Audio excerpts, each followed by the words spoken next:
यदा यदा हि धर्मस्य ग्लानिर्भवति भारत अभ्युत्थानम् अधर्मस्य तदात्मानं सृजाम्यहम् परित्राणाय साधूनां विनाशाय च दुष्कृतां धर्म संस्थापनार्थाय संभवामि युगे युगे।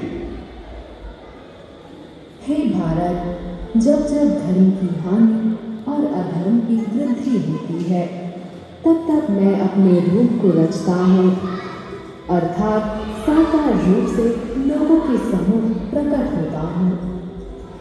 साधु पुरुषों का उद्धार करने के लिए, पाप कर्म करने वालों का विनाश करने के लिए और धर्म की अच्छी तरह से स्थापना करने के लिए मैं युग युग में प्रकट हुआ करता हूँ। इसी तरह धर्म की रक्षा करने के लिए भगवान विष्णु ने भूलोक पर अवतार दिए और अधर्मों का सर्वनाश किया। आइए जानते हैं भगवान विष्णु के इन 10 अवतारों के बारे में।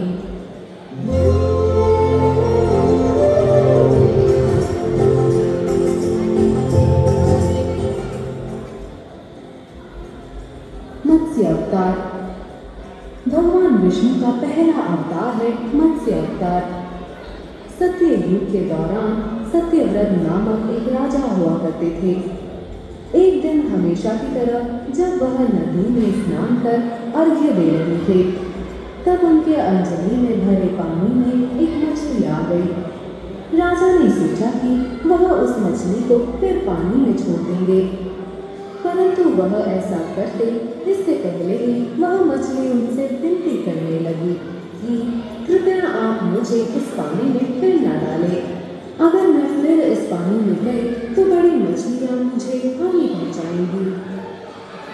राजा दुविधा में पड़ गए। उन्होंने मछली को अपने कमंडली में डाला और उसे घर ले आए, परंतु जैसे जैसे समय बीता मछली का आकार बढ़ता चला गया। कुछ देर बाद मछली इतनी बड़ी हो गई कि राजा को उसे सरोवर में डालना पड़ा। राजा अब समझ गए थे कि यह कोई साधारण मछली नहीं।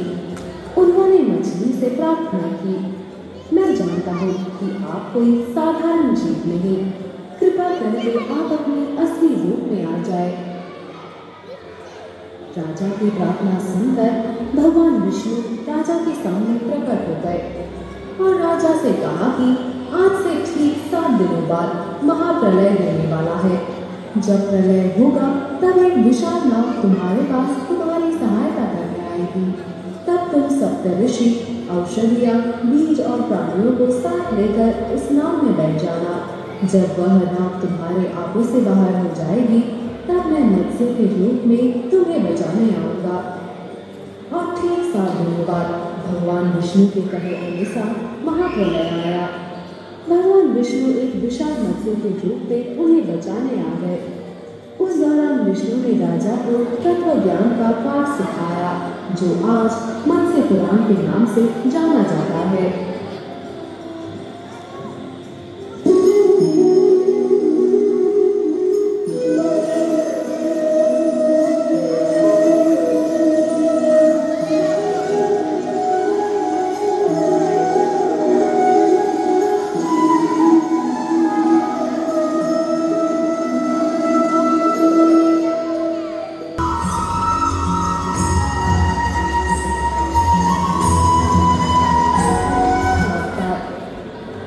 हम सभी देवों और दैत्यों ने किए समुद्र मंथन की कहानी तो जानते ही है। समुद्र मंथन के समय देवों और दैत्यों ने मंदरा पर्वत को मंथन के हेतु से उखाड़ा था, परंतु नीचे कोई आधार न होने के कारण पर्वत समुद्र में डूबने लगा।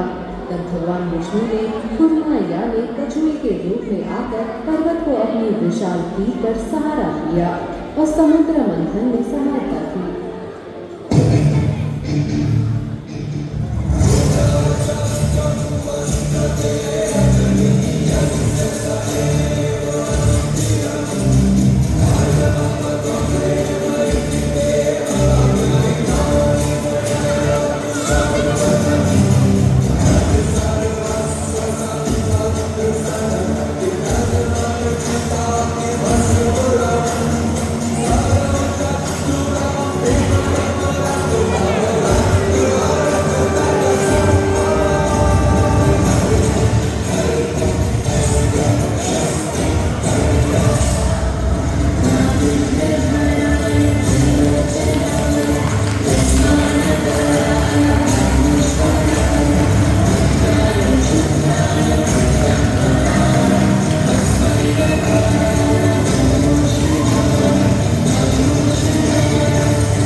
सत्य युग में जब दानव हिरण्याक्ष ने पृथ्वी को समुद्र में छिपा कर रख दिया था, तब भगवान विष्णु वराह के रूप में प्रकट हुए।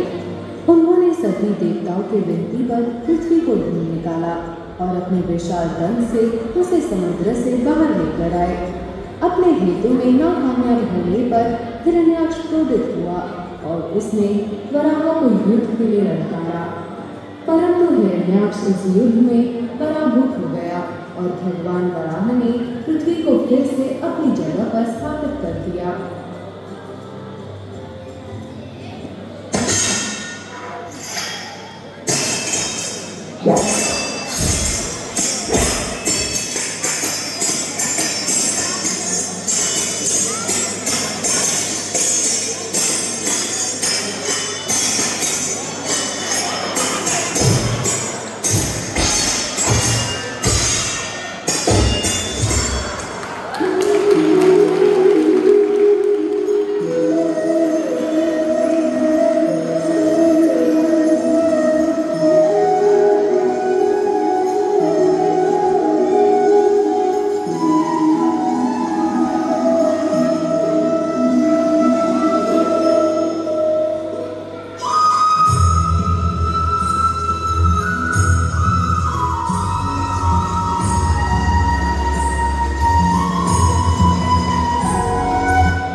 जो दैत्यों का राजा था, अपने आप को सबसे बलवान समझता था। उसे ब्रह्मा जी से यह वरदान मिला था कि कोई भी देवता, मनुष्य, पशु, पक्षी न दिन में न रात में, चाहे वह धरती पर हो या आकाश में, किसी भी शस्त्र या अस्त्र का उपयोग कर उसे नहीं मार सकता। जो भी भगवान विष्णु को पूछता, हिरण्यकशिपु उसे दंड देता, परंतु उसका अपना पुत्र प्रहलाद भगवान विष्णु का निश्चित भक्त था। जब इस बात का हिरण्यकशिपु को पता चला, तब उसने प्रहलाद को भगवान विष्णु की भक्ति करने से रोका, परंतु प्रहलाद नहीं माना। इसलिए हिरण्यकशिपु ने अपनी बहन होलिका को आदेश दिया कि वह प्रहलाद को मृत्युदंड दे। होलिका को अग्नि से न जलने का वरदान प्राप्त था। जब वह प्रहलाद को मृत्युदंड देने अग्नि पर जाकर बैठी, प्रहलाद तभी भगवान विष्णु का स्मरण कर रहे थे। होलिका उस अग्नि में जल गई, परंतु प्रहलाद की भक्ति के कारण उसे कोई हानि नहीं पहुंची। प्रहलाद को बचाने के लिए विष्णु नरसिंह के अवतार में एक खंभे से बाहर आए।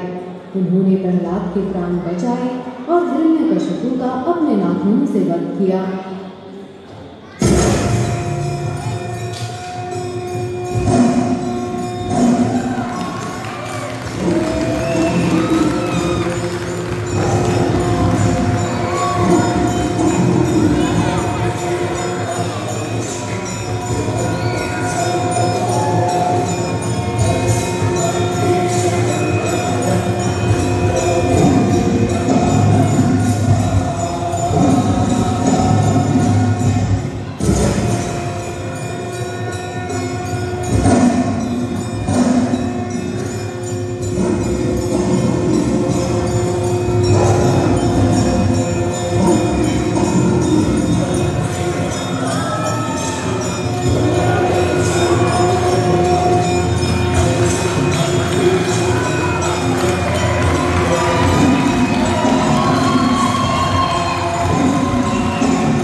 अवतार।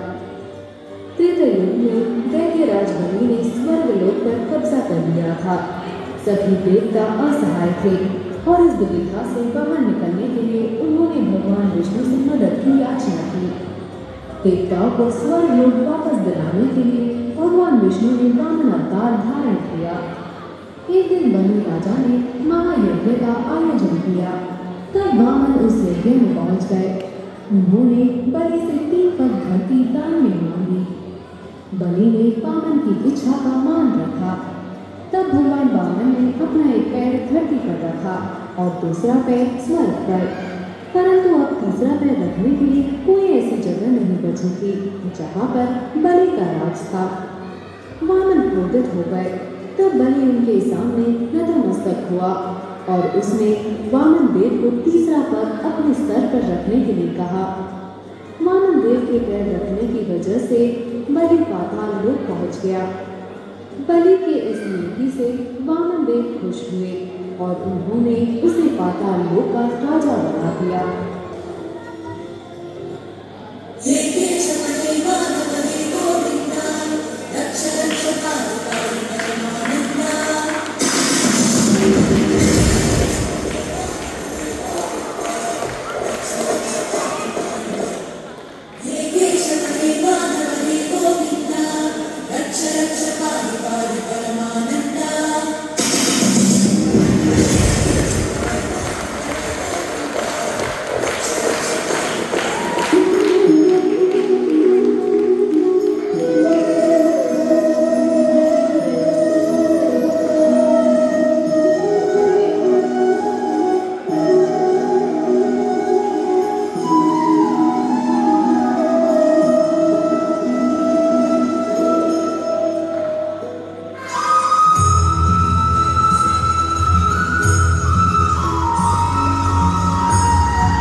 परशुराम अवतार। त्रेता युग में भगवान विष्णु ने महर्षि जमदग्नि के घर परशुराम के अवतार में जन्म लिया। उसी दौरान सहस्त्रबाहु नाम का एक क्रूर राजा हुआ करता था, जिसे भगवान दत्तात्रेय से यह वरदान हासिल था कि उसे युद्ध में कोई हरा नहीं सकता। इस बात की वजह से उसमें अहंकार बढ़ गया था। एक बार संयोगवश वन में घूमते हुए वह अपनी पूरी सेना के साथ जमदग्नि के आश्रम आया। तब महर्षि जमदग्नि ने उसके आतिथ्य में कोई कमी नहीं रखी, परंतु महर्षि की गाय कामधेनु, जो कि अद्भुत गुणों वाली गाय थी, उसे देख राजा लोभित हो गया और उसे अपने साथ ले जाने की इच्छा उसने महर्षि से व्यक्त की, परंतु महर्षि ने उसे मना कर दिया। इस वजह से राजा क्रोधित हो गया और जबरदस्ती के साथ कामधेनु को अपने साथ ले गया। जब परशुराम घर लौटे तब पूरी घटना के बारे में सुनकर वह क्रोधित हो गए और उन्होंने राजा का वध किया।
के हेतु ध्यान में मग्न महर्षि जमदग्नि की हत्या कर दी। तब परशुराम ने यह निश्चय किया कि वह पृथ्वी को निक्षत्रिय कर देंगे और कहने के अनुसार उन्होंने पृथ्वी को निक्षत्रिय कर दिया।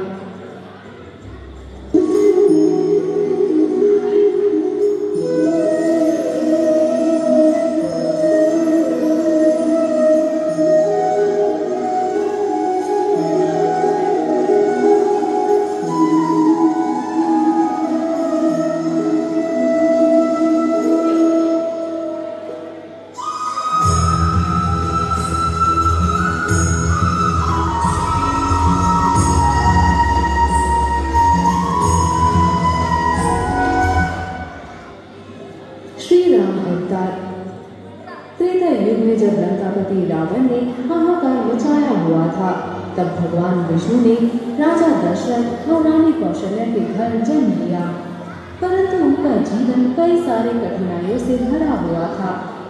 अपने पिता का मान रखकर राजपाट छोड़ उन्होंने अपने भाई लक्ष्मण और अर्धांगिनी सीता के साथ 14 साल वनवास में बिताए। उस दौरान रावण ने मां सीता का हरण किया, जिन्हें हनुमान जी और पूरी वानर सेना की मदद से प्रभु श्री राम ने ढूंढा और इसी के साथ रावण का वध किया।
द्वापर युग में भगवान विष्णु ने श्री कृष्ण का अवतार लेकर कंस नाम के दानव का वध किया था।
युद्ध में अर्जुन के मार्गदर्शक और साथी लगे।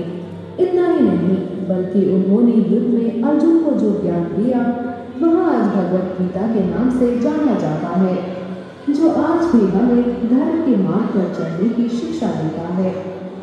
सत्य असत्य, धर्म धर्म के बीच जब भी तुम्हारा मन संतुलन खोएगा तब मेरा प्रयत्न यही रहेगा कि तुम्हें सही मार्ग पर ला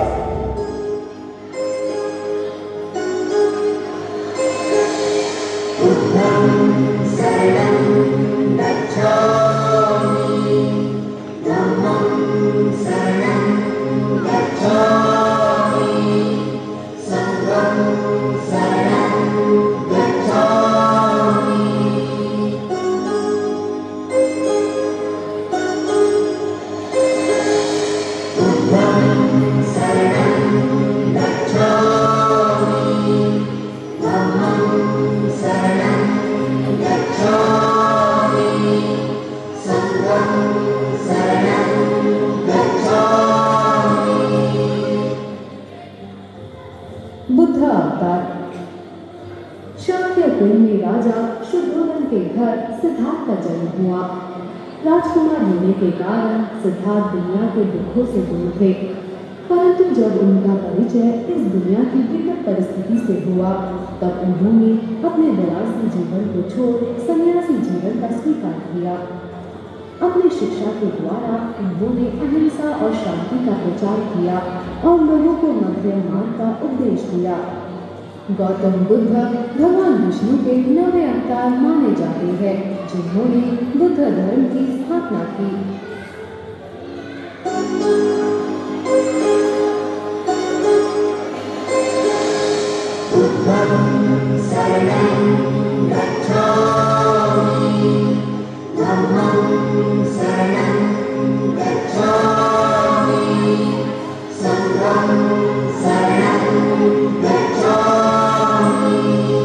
एक समय की बात है, भगवान बुद्ध अपने शिष्यों के साथ एक गांव में उपदेश दे रहे थे। उसी दौरान एक व्यक्ति ने प्रश्न किया, भगवान, मन का भय कैसे दूर करें? बुद्ध मुस्कुराए और बोले, कल सुबह नदी के किनारे मिलो, मैं तुम्हें उत्तर दूंगा। अगली सुबह वह व्यक्ति नदी किनारे पहुंचा। बुद्ध ने उसे एक कटोरा दिया और कहा, इस कटोरे को पानी से भरकर लाओ, लेकिन ध्यान रखना पानी छलके नहीं। वह व्यक्ति बहुत सावधानी से कटोरे को भरकर लाया। बुद्ध ने मुस्कुराते हुए पूछा, जब तुम पानी भर रहे थे तब तुम्हें कोई डर लगा? व्यक्ति ने उत्तर दिया, नहीं, मेरा पूरा ध्यान पानी को छलकने से बचाने में था, इसलिए मुझे किसी डर का अनुभव नहीं हुआ। बुद्ध ने समझाया, जिस प्रकार तुम्हारा ध्यान कटोरे में था और तुम्हें डर नहीं लगा, उसी प्रकार यदि तुम अपने मन को सकारात्मक विचारों, अच्छे कार्यों और ध्यान में लगाओगे तो भय स्वतः ही दूर हो जाएगा।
है।